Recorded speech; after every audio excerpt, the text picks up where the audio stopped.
Welcome to Camtasia Studio 7. If you're new to Camtasia Studio and you want to get started quickly, you're in the right place. We encourage you to watch this 5-minute video to learn the basics of using the editor, including how to navigate the timeline, make some basic edits, and add special effects. The preview window is where you see the video during playback. The playback controls are located under the preview window. In fact, the video you're watching in the preview window is a sample project playing directly from the timeline you see below.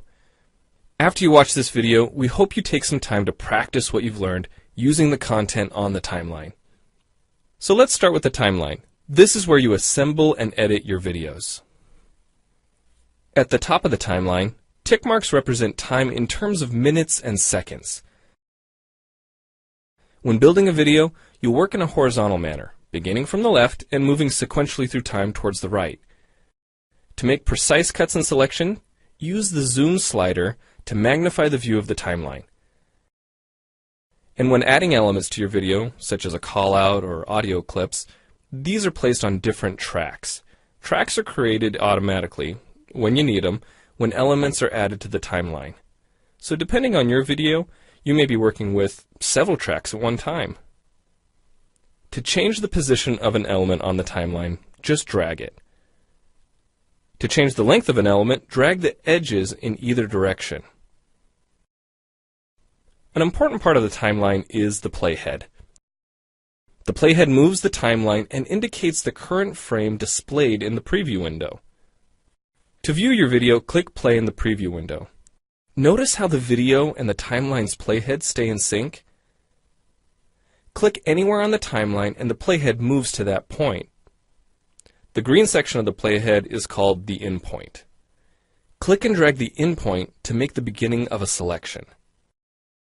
The red section of the playhead is called the out point. Just click and drag the out point to make the end of a selection. To bring the sections of the playhead back together, double-click the gray playhead. To split a video clip, position the playhead at the desired location and click the split button. And if you want to remove a portion of your video, make a selection with the in and out points, then click the cut button. If you make a mistake while editing, click the undo button. Next, we'll look at the clip bin and the library. The clip bin holds recordings, audio files, images, and title slides being used in the project you're currently working on. Then there's the library. It stores video clips, intros, callouts, title slides, and other elements that you want to use from project to project. The library is also pre-populated with professional animations, music, sound effects, and other content you can use in your video for free.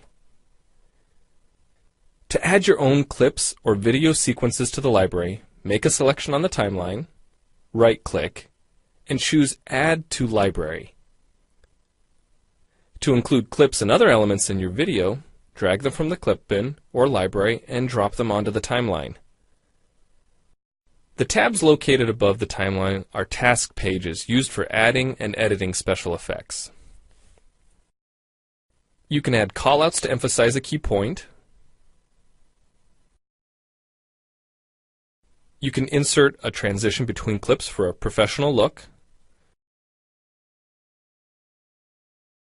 Apply zoom and pan effects to focus on important details. And draw attention to the cursor by changing the color, size, and more. If you double-click an element on a track, the playhead moves to the beginning of that element, and its task page opens, allowing you to make edits to that element. So we've shown you a few ways you can navigate and edit your video, but how do you get content into your video? Well, to make a new screen recording, click the Record Screen button. If you already have an audio or video recording to use, click the Import Media button. When you've made edits and added effects to your video and you're ready to share it, you need to produce the project to create a shareable video. Click the Produce and Share button, step through the wizard, and Camtasia Studio creates a viewer-friendly, shareable MP4 file ready to upload to screencast.com, your blog, or a website. Well, it's time for you to try Camtasia Studio out for yourself using the content on the timeline. The help file in Camtasia Studio will help you use each of the Camtasia Studio features and applications. The Learning Center on TechSmith.com has in-depth video tutorials and other sample projects to download and practice with. So we hope you enjoy Camtasia Studio. And happy screencasting!